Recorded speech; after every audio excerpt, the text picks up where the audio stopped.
American University and the Woolf Institute jointly run the e-learning course Bridging the Great Divide, the Jewish-Muslim Encounter. Can you tell us a little bit about the background to this endeavour and what did you and Ed Kessler hope to achieve from it? Well, this was an initiative by my friend Dr. Kessler from Cambridge, and I was honoured and delighted that we could form a partnership and actually have a pilot course at American University. It was very successful.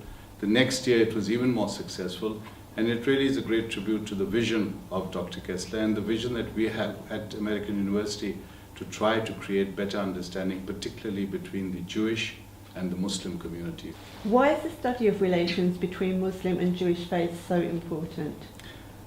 To me, this is one of the most important exercises because I find personally that there's so much in common between Judaism and Islam. And yet I find paradoxically that there's so many problems between these larger communities, particularly in the Middle East. And I find that if we can create bridges of understanding, as in this course, Bridging the Great Divide, then that tension between them is minimized and friendships grow, and hopefully the two can come together. Why do you think the Woolf Institute is uniquely placed to help realise the ambition of interfaith dialogue? I think the Woolf Institute is ideally placed for several reasons. It embodies interfaith dialogue. It is an institute which represents interfaith dialogue. It doesn't do so many other things apart from that, and it's based at Cambridge. It's led by some very dynamic people, including, of course, Dr. Kessler. And it is promoting interfaith dialogue, not only in the UK, it's making an impact on the international stage, even in the Middle East. So in that sense, I think it is a genuine leader in interfaith relations and studies. What would you say to people asking you, why do you do what you do? What is so important about teaching and studying interfaith relations? For me, the involvement with interfaith dialogue, understanding began long before 9/11. It began a couple of decades ago when I became aware as a scholar of Islam and increasingly as a scholar of other religions, how important it was simply to understand the other. And the more I read, the more people I met, I began to realize how essentially similar we are. And if we could promote this understanding, it would be a better world. Because we have enough problems in the world. You see conflict and violence and hatred all over the world, constantly coming up. So I see this as a kind of challenge that we are running towards interfaith and creating better understanding, and there are events that are constantly creating conflict. And it's this kind of contradictory phase that we are in history. And therefore, for me, it's critical that we get involved and remain involved in interfaith. What effect did the terrorist attacks of 9/11 have on the direction of your work?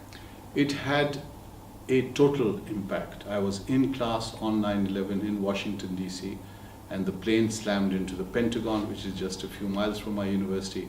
And from that day onwards, I sort of committed myself. I said, I commit myself now to promoting interfaith understanding. I literally haven't rested one 24-hour period. It's been non-stop. White House, State Department, Pentagon, think tanks, universities, talking to students, journalists. And I find that the faster I run, the more I'm needed to run faster because there are so many misunderstandings constantly being created, gaps constantly being opened up. And in this I found after 9/11 that there's some marvelous role models, giants on the side of dialogue and understanding. There are giants like Lord Jonathan Sacks, the chief rabbi of the United Kingdom, Prince Hassan of Jordan. There are some people like this Karen Armstrong, the scholar of religions. So there are these people in a post-9/11 world who are also giving us the lead to show that it is not only a world dominated by ideas of the clash of civilizations. In two of your most recent and inspiring works, Journey into Islam, The Crisis of Globalization, and Journey into America, The Challenges of Islam, you sought to establish dialogue and understanding between Islam and the West.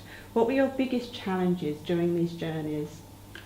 These journeys were really part of a trilogy of studies, trying to understand relations between the West, particularly the USA and of course the UK, and the Muslim world. The challenges were the logistics. These were huge projects. The span really was civilizations in conflict. And as an anthropologist, it was important for me to root the study in anthropology, which is society, face-to-face interviews, contacts. And in that, I was very fortunate to have some very dynamic and energetic young American students who accompanied me, were inspired to do this project and helped me with the interviews, with the ideas, and really the dynamic of the project. And the impact of these projects was huge and is huge because we were providing data. We were actually saying, this is how it is. There are lots of stereotypes, misunderstandings of each other, of the West in the Muslim world, of the Muslim world in the West. And what these projects tried to do was present the reality as it is. And as an anthropologist, my duty is to present a mirror to society. I don't create reality, I depict it. And that's what we try to do in these projects. And I'm very pleased the impact is continuing there. And these, the two of the studies that you mentioned are in paperback. The third one, the third part of the trilogy, The Thistle and the Drone, is just about to be released, and there's lots of excitement about it. So I think the endeavor for the last decade almost, I've spent almost a decade doing these projects, has been worthwhile. Back in 1992, in Living Islam from Samarkand to Stornoway, you wrote, "In our world, Islam is a challenge, a mystery and an enigma." Is this still relevant today, and what did you hope readers would gain from this work? Yes, I found when I arrived in Cambridge at the as the Iqbal Fellow, I realized that even then the Salman Rushdie crisis had just erupted. And I found that we were entering a new chapter in world history where civilizations would be in conflict. And it would be imperative to try to explain each to the other through culture, through the prism of culture. And I found that Islam was so much of a mystery. It was an enigma to a lot of people. And that shocked me because something that I knew and I grew up in and took for granted was suddenly being seen in these very strange terms. And I thought again from that time onwards that it was important to begin to create some understanding of Islam itself, and that's how I undertook that journey. It was really part of the BBC, the Living Islam series. It came out in 6 parts and made a huge impact in the 1990s when it did come out. This book, from Stornoway to Samarkand, was in fact accompanying the BBC series. Did your role as Pakistani High Commissioner Ambassador to the UK help you to understand interfaith relations, and if so, in what ways? Well, I took a lot of initiatives. I believe I was the first High Commissioner to actually call on the Archbishop at Lambeth Palace.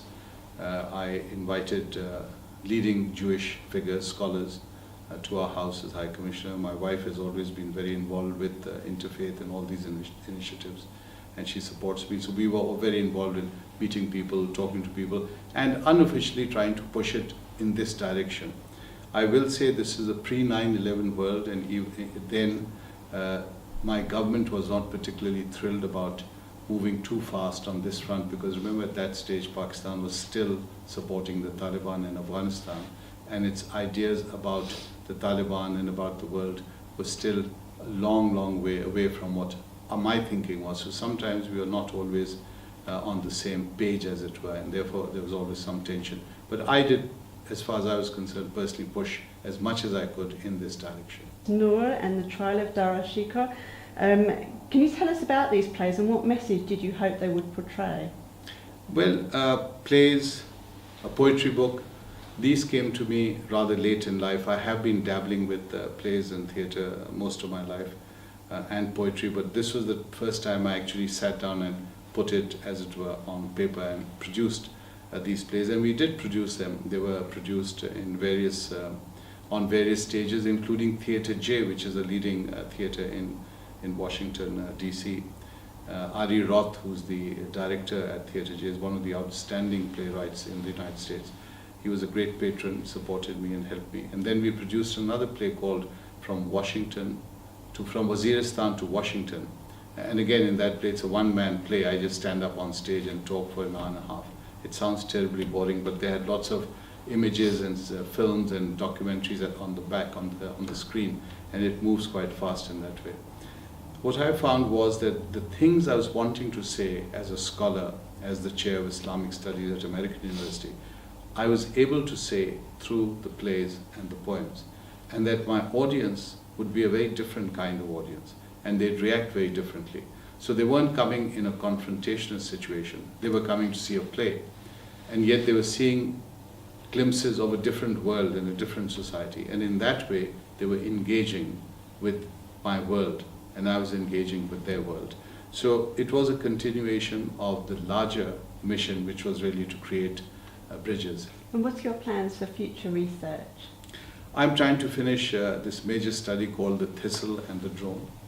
It's about tribal societies, and again in my work I realized that very often both the West and the Muslim world look at this relationship between the West and the world of Islam in terms of two huge blocks. What is very often missed are the interstices, those areas between national boundaries, in the mountains, on the periphery, away from the centers of power in the Muslim world. And it's there where I focused in this study. And I've done a correlation, so when you look at these areas, the areas on the periphery, that's exactly where the drone strikes are taking place. So it's the Pashtuns in Afghanistan, Pakistan, the Yemen, the Somalia, the Kurds in East Turkey. And again, you'll realize that these are all tribal societies with their codes of honor, their lineage system, their tribal clans and so on. And of course that creates a huge problem for these societies because their own central governments are after them. Then these drones come into the picture, and those societies are small scale societies. They're impoverished and they're being, as it were, destroyed. And I think this is a hugely neglected area of the world, and I hope that this study, and again I'm supported by a very enthusiastic and committed team, I'm hoping that this message will be picked up, will be heard. We rely exclusively on data and research and make an impact, and I hope that people will be much more concerned about the plight of human suffering.